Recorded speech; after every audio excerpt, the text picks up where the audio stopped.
What's going on, guys? It's Jaron from WearTesters.com, and today we're going to be doing a performance review on the PEAK DH2. This is Dwight Howard's second signature model with PEAK. Starting off with the traction, as you can see, the DH2 uses a full-length herringbone-like pattern that provides a pretty consistent experience, but it's at its best outdoors. On clean indoor surfaces, the traction is slightly above average with coverage in all areas. However, if you're playing on a floor with any dust, wiping is going to be absolutely necessary. The rubber compound is also fairly durable, so if you're looking for a good outdoor option, the DH2 should definitely be on your short list, as the traction should last you a good amount of time, outdoors or not. Next up is the cushion, and PEAK uses their Cushion 3 technology, which I've used in the past, but this time around it feels modified to cater to big men like Dwight himself. The DH2's cushion feels extremely dense, but does offer some responsiveness, especially in the forefoot area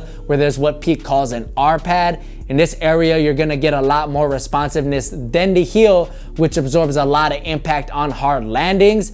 And this is definitely good news for those who are a bit slower on their feet, like bigs who work in the paint. But as a guard, I can safely say that the DH2's cushion is versatile enough to please all players and play styles. Cushion 3 is not gonna blow you away, but it'll definitely get the job done. And at the end of the night, your legs won't feel like they've been hit with a bag of bricks.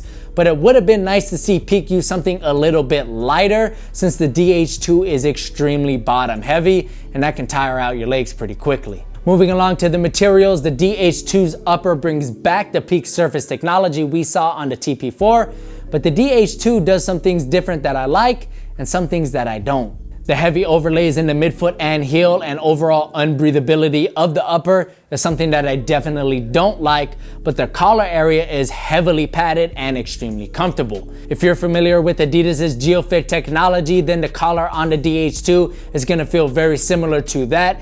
And thanks to the overall low cut, the DH2 should accommodate a wide variety of ankle braces. The majority of the upper is a mesh-like material that is backed by a fused underlay, and again, it isn't breathable whatsoever, and they're actually pretty stiff straight out of the box, but after some break-in time, the materials do soften up a bit. They're just not as comfortable as they look, but at least they'll be durable enough if you do decide to use the DH2 outdoors. The next thing we're gonna talk about is the fit, and PEAK is all over the place when it comes to this category.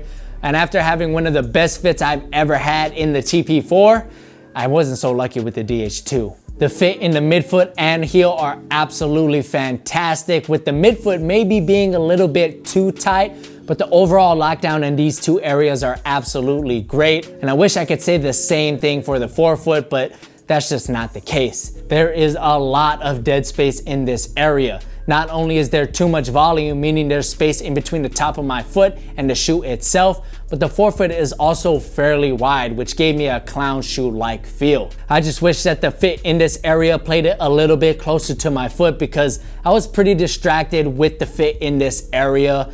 It may be because I went to a size 11. That's exactly what I got in the TP4s. But I doubt going to a 10.5 would be much better, because the midfoot fit is already airtight in an 11. Last but not least is the support, and this is hands down, without a doubt, the DH2's most consistent category. The base on the DH2 is extremely wide. It's actually one of the widest bases that I've ever seen, so you're gonna feel very secure in the DH2, but PEAK did add a lateral outrigger on the outsole just to ensure that you stay on your feet at all times. There's also a midfoot shank for torsional support, an external heel cup to make sure your foot stays on the footbed, but that wide base is the biggest reason why I felt very secure during my time in these. In fact, I felt so secure that I did not feel the need for an external ankle brace, which in my opinion would be a little bit over the top. Overall, the DH2 is just a solid encore performer that I would actually highly recommend as an outdoor option, thanks to the very stable support system and overall durability of the materials and outsole. If the upper had any breathability whatsoever and had the cushion been a little bit more lightweight, the DH2 would be a little closer to being a top tier performer. But as they sit right now, they're just a solid option to go beat up outdoors. Anyways, guys, that pretty much takes care of the performance review for the PEAK DH2. If you have any more questions, let me know in the comment section below. I'll do my best to answer you. If you enjoyed this review, give me a thumbs up. That helps me out a lot. My name's Jaron. I'll catch you in the next one.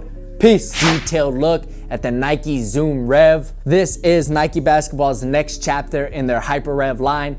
Why they decided to cut the Hyper and just leave it at Rev, I honestly don't know, but what I can tell you is I'm really digging how the Zoom Rev looks. It has a real lifestyle feel to it. It kind of reminds me of a boot